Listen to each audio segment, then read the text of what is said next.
तमाम नाज़रीन को खुशामदीद कहती हूँ। किसी ईसाई ने कहा कि ईसा अलैहिस्सलाम हज़रत मोहम्मद मुस्तफ़ा सल्लल्लाहु अलैहि वसल्लम से अफजल हैं, और दलील ये है कि हज़रत मुस्तफ़ा सल्लल्लाहु अलैहि वसल्लम ज़मीन के नीचे और हज़रत ईसा अलैहिस्सलाम आसमान की बुलंदी पर हैं। कोई मुसलमान उसके जवाब में बोला कि ये कौल काबिल इत्माद नहीं, क्योंकि हुब्बाब पानी के ऊपर और मोती दरिया की गहराई में पाया जाता है। तो किसी अफजल चीज़ के नीचे रहने से उसकी अफजलियत में फ़र्क नहीं आता, और न किसी के ऊपर रहने से उसका मर्तबा बुलंद हो जाता है। फरासत मोमिन। यमन के एक नुसरानी ने यह सही हदीस सुनी कि हुजूर सल्लल्लाहु अलैहि वसल्लम फरमाते हैं, मुसलमान की फरासत से डरो कि वो अल्लाह के नूर से देखता है। उस नुसरानी ने चाहा कि इम्तिहान करे। उधर के नुसरानी जन्नार बांधते हैं। उसने जन्नार नीचे छुपाया और ऊपर मुसलमानी लिबास पहना, अमामा बांधा और मुसलमान बनकर मसाइक कराम की मजलिसों पर दौरा शुरू किया। हर एक के पास जाता और हदीस के माने पूछता। वो कुछ फरमा देते, फिर दूसरे के पास हाजिर हो जाता। यूं ही बगदाद शरीफ और हज़रत सैयदुल ताइफा रज़ियल्लाहु अन्हु की मजलिस वाज में हाजिर हुआ। अर्ज़ है कि या सैयदी, इस हदीस के माने क्या हैं? फरमाया, उसके ये माने हैं कि जन्नार तोड़ और नुसरानियत छोड़ इस्लाम ला। वो सुनते ही बेताब हुआ और कलमा शहादत पढ़ा और कहा, या सैयदी, मैं इतने मुसाइक कराम के पास गया और किसी ने मुझको न पहचाना। फरमाया, सब ने पहचाना, मगर तुझसे तारुज नहीं किया कि तेरा इस्लाम मेरे हाथ पर लिखा हुआ है। रूहानी तालीम और तरबियत का तलबगार फ़नानी शेख का मर्तबा हासिल करने में ये ख्याल रखे कि मेरा शेख मेरे सामने है, और अपने कलब को उस कलब के नीचे तसव्वुर करके इस तरह समझे कि सरकार रिसालत से फ्यूज व अनवार कलब शेख पर फाइज होते हैं और उससे छलक कर मेरे दिल में आ रहे हैं। फिर कुछ अरसा बाद ये हालत हो जाएगी कि सजरो हिजरो दरो दीवार पर शेख की सूरत साफ नज़र आएगी, यहाँ तक कि नमाज में भी जुदा न होगी, और फिर हर हाल में अपने साथ पाओगे। हाफिजुल हदीस सैयदी अहमद सजलासी कहीं तशरीफ़ लिए जा रहे थे। राह में इत्तेफाकन आपकी नज़र एक नहायत हसीन औरत पर पड़ गई। ये नज़र अव्वल थी, बिला किसत थी। दोबारा फिर आपकी नज़र उठ गई। अब देखा कि पहलू में हज़रत सैयदी गौसुल वक्त अब्दुल अजीज दब्बाग रज़ियल्लाहु ताला अन्हु आपकी पीर व मुर्शिद तशरीफ़ फरमा हैं। अहमद आलिम होकर उन्हें सैयदी आलिम सजलासी की दो बीवियाँ थीं। सैयदी अब्दुल अजीज उबाग रज़ियल्लाहु अन्हु ने फरमाया कि रात को तुमने एक बीवी के जागते दूसरी से हमस्तरी की, ऐसा नहीं करना चाहिए। अर्ज़ के हजूर, उस वक्त तो वो सोती थी, सोते में जान डाल लेती थी। अर्ज़ क्या, हुजूर को किस तरह इल्म हुआ? फरमाया, जहाँ वो सो रही थी वहाँ कोई और पलंग भी था। अर्ज़ कि हाँ, एक पलंग खाली था। फरमाया, उस पर मैं था। तो किसी वक्त से एक मुरीद से जुदा नहीं। इल्म और अमल। हज़रत इमाम गजाली अलैहि रहमतुल्लाह फरमाते हैं कि इल्म दरख्त है और अमल उसका फल, और अगर मैं 100 बरस तक इल्म पढ़ूँ और 1000 किताबें लिख डालूँ तो बगैर अमल खुदा की रहमत का मुस्तहिक नहीं होगा, क्योंकि इंसान के लिए वही है जो उसने सही कोशिश की है। तो जो शख्स अपने परवरदिगार की मुलाकात का उम्मीदवार हो, उसे नेक अमल करना चाहिए, इसलिए कि जिन्होंने अच्छे काम किए वही है जो उसने सही कोशिश की है। तो जो शख्स अपने परवरदिगार की मुलाकात का उम्मीदवार हो, उसे नेक अमल करना चाहिए, इसलिए कि जिन्होंने अच्छे काम किए वही लोग जन्नत में दाखिल होंगे। किसी की हरगिज़ तारीफ़ न करो जब तक उसको आजमा न लो, और न किसी शख्स की बगैर इम्तिहान आजमाइश के बुराई करो। उसमें कोई शुबा नहीं कि लोग मुकफ़्फ़ल बंद संदूकों की तरह हैं और उसकी कुंजियाँ तजुर्बा व आजमाइश है। किसी दाना ने कहा कि कौन है जो एक बड़े दर्जा पर पहुँचा और वो मगरूर न हुआ, ख्वाहिशात नफ्स की पैरवी की और हलाक न हुआ, कमीनों की तरफ रग़बत की और जलील व रुस्वा न हुआ, बदमाशों से मुलाकात की और नादम न हुआ, और बादशाहों की सोबत अख्तियार की और हमेशा सलामत व महफूज रहा। बेअमल की मिसाल। اس شخص کی مثال جو لوگوں کو نیکی کی باتیں بتلاتا ہے اور خود اس پر عمل نہیں کرتا، اس اندھے کی سی ہے جس کے ہاتھ میں چراغ ہے، جس سے دوسرے روشنی حاصل کرتے ہیں اور خود اندھا چراغ کو دیکھ نہیں پاتا۔ 4 راحتیں: جسم کی راحت کم کھانے میں، نفس کی راحت گناہ کی کمی میں، دل کی آسائش اہتمام کی کمی میں، اور زبان کا چین سکون کم بولنے میں ہے۔ شریف آدمی کو بڑے بڑے مرتبہ و مقام پا کر مغرور و متوکل نہیں ہوتا، جیسے کہ بہت زبردست پہاڑ کہ اسے سخت آندھی بھی حرکت نہیں دے سکتی، اور کمینے انسان کو معمولی مرتبہ اور درجہ بھی مغرور بنا دیتا ہے، جیسے کہ گھاس جو معمولی ہوا پا کر بھی ہلنے لگتی ہے۔ اے مخاطب، تو اپنا وجود احسان کمینوں اور نااہلوں سے دور رکھ، کیونکہ اگر تو ان کے ساتھ نیکی کرے گا تو وہ شکر گزاری نہ کریں گے، اور ان کے ساتھ سختی کا برتاؤ کرے گا تو وہ صبر نہیں کریں گے۔ اگر میرا مال کم ہو گیا تو کوئی دوست میرا ساتھ نہیں دیتا، اور جب مال کی زیادتی ہوتی ہے تو سب کے سب میرے دوست معلوم ہونے لگتے ہیں، اور بہت سے رفیق دوست ایسے ہیں جو مال ختم ہو جانے کے بعد مجھ سے کنارہ کش ہو جاتے ہیں۔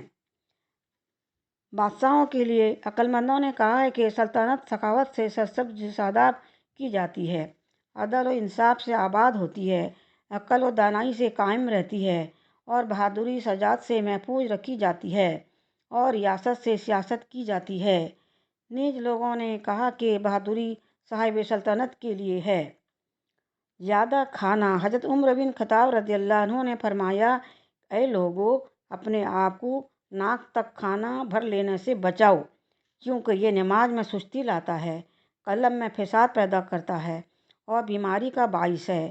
اور حضرت علی ابن ابی طالب کرم اللہ وجہہ نے کہا ہے، جب کسی کا پیٹ کھانے سے پر ہو جائے تو وہ اپنے کو مرض میں مبتلا سمجھے۔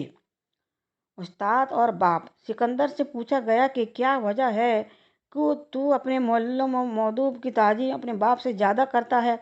اس نے جواب دیا کہ اس لیے کہ میرا باپ میری فنا ہو جانے والی زندگی کا سبب ہے، اور میرا استاد میری باقی رہنے والی زندگی کا باعث ہے۔ میں اپنے استاد کو اپنے والد پر مقدم سمجھتا ہوں، اگرچہ میرے والد سے مجھ کو فضل و شرف ملا ہے، کیونکہ وہ یعنی میرا استاد روح کی تربیت و اصلاح کرنے والا ہے، اور روح جوہر موتی ہے، اور یہ یعنی میرا باپ جسم کا مربی ہے اور جسم سیپ کی حیثیت رکھتی ہے۔ علم سینہ میں ایسا ہے جیسے آسمان میں سورج، اور آدمی کے لیے عقل بادشاہ کے تاج کی طرح ہے۔ اپنے دونوں ہاتھوں کو علم کی رسی میں مضبوط باندھ لو، کیونکہ علم آدمی کے لیے اسی طرح ضروری ہے جیسے مچھلی کے لیے پانی۔ بے شک عقلمند آدمی جب کسی آدمی کا ارادہ کرتا ہے تو وہ اس میں لوگوں سے مشورہ لیتا ہے، اگرچہ وہ باخبر عالم ہو، کیونکہ جو شخص اپنی رائے کو بڑی سمجھتا ہے وہ گمراہ ہو جاتا ہے، اور جو شخص اپنی عقل سے بے نیاز ہوتا ہے وہ لرزش کھا جاتا ہے۔ حسن حسن نے کہا کہ لوگ 3 قسم کے ہیں: ایک مرد ہیں، دوسرے مرد نصف ہیں، تیسرے مرد ہی نہیں ہیں۔ پس وہ لوگ جو در حقیقت مرد ہیں وہ صاحب رائے و اہل مشورہ ہیں۔ نصف مرد وہ ہیں جن کے لیے رائے ہے اور مشورہ نہیں لیتے، لیکن وہ لوگ جو مرد نہیں ہیں، رائے والے ہیں اور نہ کسی سے مشورہ لیتے ہیں۔ علماء نے کہا کہ خاموشی اختیار کرو، کیونکہ اس میں سلامتی ہے، اور بیکار لغو بات چیت سے دور رہو، کیونکہ اس کا انجام ندامت و شرمندگی ہے۔ اے انسان، تو اپنی زندگی کی حفاظت کر، کیونکہ وہ اژدھا ہے، کہیں تجھ کو ڈس نہ لے۔ قبرستان میں کتنے ہی انسان زبان کے قتل کیے ہوئے ہیں، جن کی ہیبت سے بڑے بڑے بہادر خوف کھاتے ہیں۔ حضرت علی اکرم اللہ تعالیٰ وجہ نے فرمایا کہ تیرا راز تیرا قیدی ہے، لیکن جب تو اس کو کہہ دے گا تو اب تو اس کا قیدی ہو جائے گا۔ حضرت عمر بن عبدالعزیز نے کہا، دل برتن ہے، لب اس کے تالے ہیں، اور زبان اس کی کنجیاں ہیں، پس ہر انسان کو اپنے بھید کی کنجی کی حفاظت کرنی چاہیے، یعنی اپنے راز کو ہر دوست سے محفوظ رکھو اور پرہیز کرو، بس نہیں ہے کہ رائے سوائے احتراج کرنے کی۔ اگر تو اس کی حفاظت کرے گا تو تیرا بھید تیرا قیدی ہے، اگر تو نے اس کو ظاہر کر دیا تو خود اس کا قیدی بن جائے گا۔ تو اللہ کی نافرمانی کرتا ہے اور اس کی محبت ظاہر کرتا ہے، یہ بات تو اس میں محال اور عجیب ہے۔ اگر تیری محبت سچی ہوتی تو اس کی اطاعت ضرور بجا لاتا، اس لیے کہ اپنے محبوب کا مطیع فرمانبردار ہونا چاہیے۔ میں لوگوں کو دیکھتا ہوں کہ وہ تھوڑے سے دین پر قناعت کیے ہوئے ہیں، مگر ایسا نہیں ہے کہ حقیر زندگی پر رضامند ہوئے ہوں۔ لہٰذا تم دین کے لباسوں کو دنیا سے بے پرواہ ہو جاؤ، جیسا کہ وہ لوگ اپنی دنیا کی وجہ سے دین سے بے نیاز ہو گئے۔ دل اور زبان۔ بیان کیا جاتا ہے کہ جب عمر بن عبدالعزیز مسند خلافت پر رونق افروز ہوئے اور آپ کی خدمت میں ہر طرف سے وفد آنے شروع ہوئے تو چند اہل حجاز بھی آئے، اور ان میں سے ایک کمسن اور نوعمر لڑکا گفتگو کے لیے آگے بڑھا۔ آپ نے فرمایا کہ جو شخص تجھ سے زیادہ عمر کا ہو وہ بات چیت کرے۔ لڑکے نے عرض کیا کہ اللہ تعالیٰ امیر المومنین کو صلاح پر قائم رکھے۔ آدمی تو صرف دو چھوٹے اعضاء کی وجہ سے آدمی ہوتا ہے، زبان اور دل۔ جب اللہ تعالیٰ کسی کو ہوشیار دل اور بولنے والی زبان عطا فرمائے تو وہ مستحق کلام ہو جاتا ہے، اور اگر اے امیر المومنین کا عمر کے اعتبار سے کم عمر کے اعتبار سے ہوتا ہے تو اس امت میں ایسے بہت سے لوگ ہیں جو اس منصب خلافت کے آپ سے زیادہ حقدار ہیں۔ حضرت عمر بن عبدالعزیز علیہ رحمۃ اللہ اس کے جواب سے متعجب ہوئے اور اس کی عمر دریافت فرمائی تو معلوم ہوا کہ وہ 11 برس کا ہے۔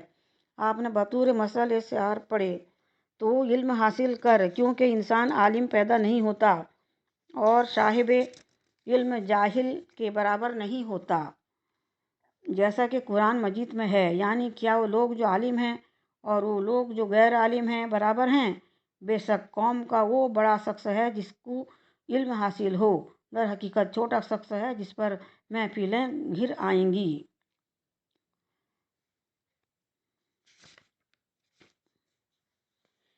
ایک مرتبہ خلیفہ معتصم اللہ خاقان کی عیادت کے لیے گئے، اور خاقان کے بیٹے فتح سے معتصم نے کہا، کیوں بیٹا، کس کا مکان اچھا ہے، امیر المومنین کا یا تمہارے والد کا؟ فتح نے جواب دیا کہ جب امیر المومنین میرے والد کے مکان میں ہوں گے تو میرے والد ہی کا مکان اچھا ہوگا۔ پھر اس کو اپنی انگوٹھی دکھا کر پوچھا، اچھا یہ بتاؤ کہ اس انگوٹھی سے بھی اچھی کوئی چیز ہے؟ فتح نے کہا، ہاں، وہ انگلی جس میں یہ انگوٹھی ہے۔ بادشاہ فارس کی سواری جا رہی تھی، سامنے ایک کانا آ گیا۔ بادشاہ نے اسے بدشگونی سمجھ کر قید کر لیا، اور جب واپسی ہوئی تو اسے رہا کر دیا اور اسے کہا کہ ہم نے تیرے سامنے آ جانے سے برا شگون لیا تھا۔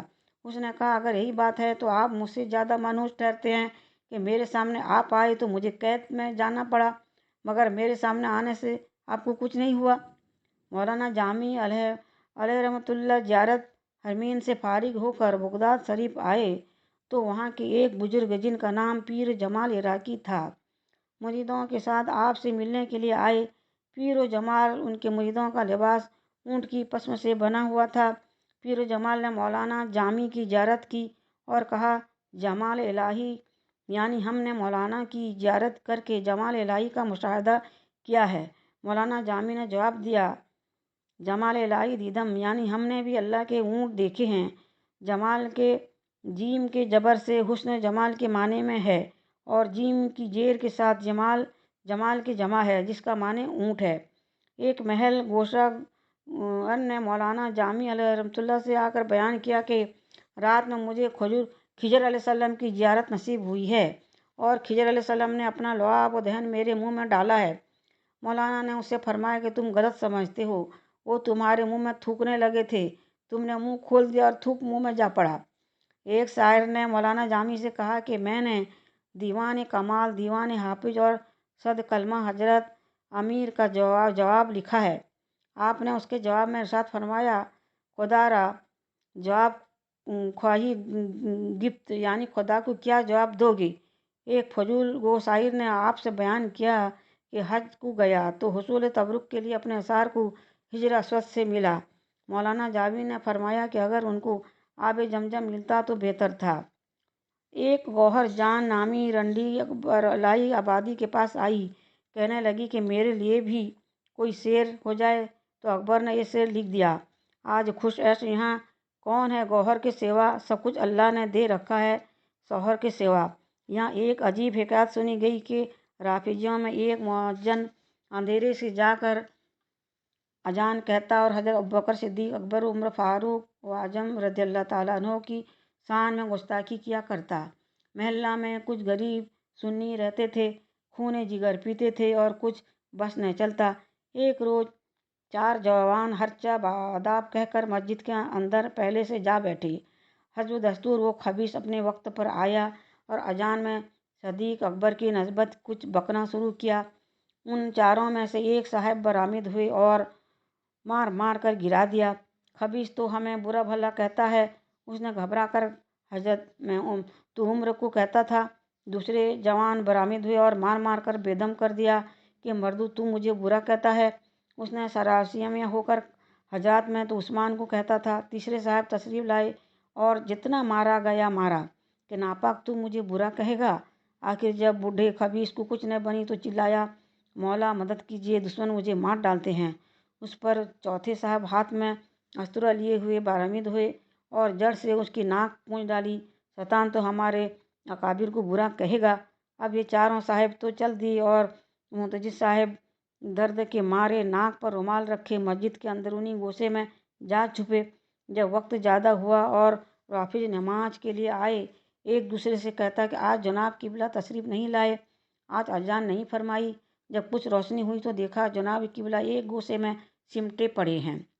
क्या हजरत खैर है? किबला खैर है। कहा खैर क्या है? आज वो तीनों दुश्मन आ पड़े और मारते मारते अधमरा कर दिया। कहा फिर आपने हजरत मौला को याद नहीं किया? वो चुप हो रहा। जब बार बार यही कहे गए तो उसने झिंझला कर नाक पर से रुमाल फेंक दिया कि वो तीनों दुश्मन तो मार कर ही छोड़ गए थे, लेकिन अली ने आकर जड़ से नाक ही पूंछ डाली। एक मर्तबा मौलाना अफजल रसूल रहमतुल्लाह अलैह जलसा हाबिया में तशरीफ़ ले गए। वहाँ हाजिरीन पर काक और छुहारे बरसा करते थे। चुनांचे हजब दस्तूर आपके सामने भी बौछार हुई। एक काक और एक छुहारा आपको भी मिला। तोड़ा, उसमें से कीड़ा निकला और काक का किनारा जला हुआ देखकर तबस्सुम किया और बाआवाज़ बुलंद कहा, साहबो, आज तक जो सुना करते थे फरिश्ते भूलते नहीं, ये कैसा भूल गए कि रोटी भी जला दी। और सुनते थे कि जन्नत का मेवा सड़ता गिलता नहीं, ताजुब है, चुहारों में कीड़े लग गए हैं। इस पर बहुत शोरगुल हुआ। आपको गुस्सा आया और पर्दा को हटाया। उसी अफसाए राज के लिए आप गए भी थे जिसके पीछे से ये बारिश हो रही थी। देखा तो इस्माइल दहलवी का एक गुलाम जिसके पीछे से ये बारिश हो रही थी, एक झोली में काक और एक में छुहारे लिए बैठा है। पर्दा हटते ही पर्दा फाश हो गया। एक शख्स ने हारून रशीद के ज़माने में नबूवत का दावा किया। जब लोगों ने उसको रशीद के सामने पेश किया तो उसने मदई नबूवत से कहा कि हर नबी के लिए कोई दलील होती है जिससे उसकी नबूवत साबित होती है। तेरे पास नबूवत की क्या दलील है? उसने कहा, जो कुछ चाहिए तलब कीजिए। रशीद ने कहा, मैं चाहता हूँ कि मेरे इन नौजवान गुलामों को दाढ़ी वाला बना दे। उसने ये सुनकर अपना सर झुका लिया। फिर थोड़ी देर के बाद सर उठाकर बोला, ये क्यों कर मुमकिन हो सकता है कि मैं उन नौजवान को दाढ़ी वाला बना दूँ और उनकी इस खूबसूरत शक्ल को मुतबर कर दूँ, मगर हाँ, उन लोगों को जो दाढ़ी वाले हैं कहिए तो उनकी आन वाहिद में गैर दाढ़ी वाला बना दूँ। हारून रशीद ने उसको माफ़ कर दिया। एक आराबी ने दरहम की एक थैली चुराई और चला गया। फिर वो मस्जिद में आया और नमाज पढ़ने लगा तो इमाम ने पढ़ा, यानी ए मूसा, तेरे दाहिने हाथ में क्या है? अराबी का नाम भी मूसा था। उसने कहा कि इस जुल्म में कोई शुबा नहीं है कि तू जादूगर है। फिर उसने दरहम की थैली फेंक दी और मस्जिद से निकलकर भागा। एक देहाती दूसरे देहाती से मिला और कहा, तेरा नाम क्या है? उसने कहा, फैज। फिर पूछा, तू किसका लड़का है? उसने जवाब दिया, फरात का। फिर सवाल किया, किसका बाप है? वो बोला, बहर का। उसने कहा कि मेरे लिए जायज़ नहीं कि मैं तुझसे कलाम करूं, मगर किश्ती के साथ। किसी दानिशमंद ने एक बेवकूफ़ को पत्थर पर देखा तो कहा, पत्थर पर पत्थर है। पढ़ाई में गलती हो तो माफ़ कीजिएगा। Please subscribe.